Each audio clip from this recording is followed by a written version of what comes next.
guys, welcome to another Vlogmas episode.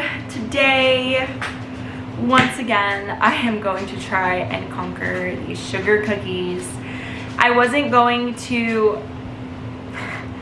contemplating not making these sugar cookies over again because they did kind of come out okay, but they didn't come out the way that I wanted them to come out, and they were thicker and they just didn't taste right for me. And I also, sorry, I'm gonna tell you what I'm like laughing about in a second. I also didn't have any dough left over to make my cherry bomb cookies, so I have to make more dough anyway.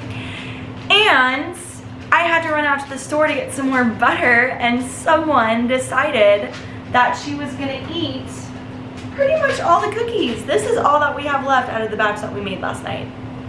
So I have to make more cookies anyway. With that being said, I'm not using the same recipe that I used yesterday. I am going to be using the recipe that we have been using for years, the recipe that I used with my family growing up. I've also used this recipe myself before. I've made these sugar cookies this way. So I'm using the original recipe. I am still going to sub out the regular flour for gluten-free flour, but it is all-purpose gluten-free flour, and I have enough this time to cover it so I don't have to mix flours. And I have the xanthan gum, which I need to add to my gluten-free flour to help bind the dough together, which is something that I forgot and didn't add in until way later last night. So hopefully with those changes, they're gonna come out the way that I want them to. This recipe also is a lot easier than the tasty recipe that I used yesterday. It's literally about 5 or 6 ingredients. It's not crazy at all. It's just your basic baking powder, flour, sugar, egg, I think vanilla extract. That's like it. It's not over the top. So let's get to it. So these are going to be the ingredients with the measurements you'll need for this sugar cookie recipe. Start off by putting your softened butter into a large mixing bowl, and then you are also going to put in the sugar and cream those two ingredients together until they do get quite fluffy. Once it does get fluffy, you are going to add that vanilla extract and that 1 egg. And then you're going to combine those until they are well mixed. Once they are well mixed, go ahead and add that baking powder and start to gradually add in your flour as well, mixing those until they do become a dough-like consistency. I will say that this dough did come out a lot better than the one yesterday, and it held its shape a lot better when I did try to ball up the dough to make the actual cookies with the cookie cutters. And so once I did that, I placed them onto a baking sheet, and then I started on my cherry bomb cookies, which uses the same dough.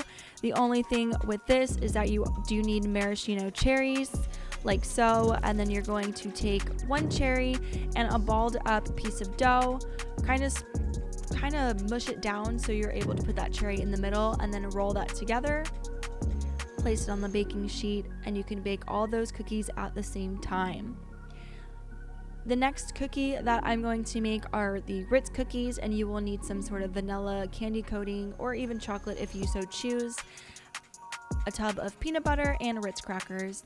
You're going to place the peanut butter in the middle of the Ritz crackers like so. Just make a little peanut butter sandwich while your vanilla coating is in the microwave for about 2 minutes. Once that's finished, you are going to take your Ritz cracker cookies and place them inside the coating until it is fully coated. Then place it on another baking sheet, tray, whatever, and you can top it with whatever you'd like. It is still a different texture than, of course, if you were to use regular flour, but it's better than the other ones. I did accidentally kind of burn them, but it's fine. I'm not going to decorate them right now. I'm going to let them cool. It's going to take a while for me to do all that. I honestly might not decorate them today. If I do, it'll be later tonight, and might vlog that separately. I don't know yet. I will, of course, also put the original sugar cookie recipe that we've been using in the description as well. And I'll be honest, I might make a batch, not now, not really anytime soon, maybe next week or so or whatever, like with regular flour, just because they're really good and I'll just suffer the consequences afterwards. I don't know, we'll see. But thank you guys so much for being here. Thanks again for watching all of my Vlogmas videos, all of my flight attendant videos, all of the above. Thank you guys so much. Don't forget to like, subscribe, say hi in the comments, and I'll catch you guys later.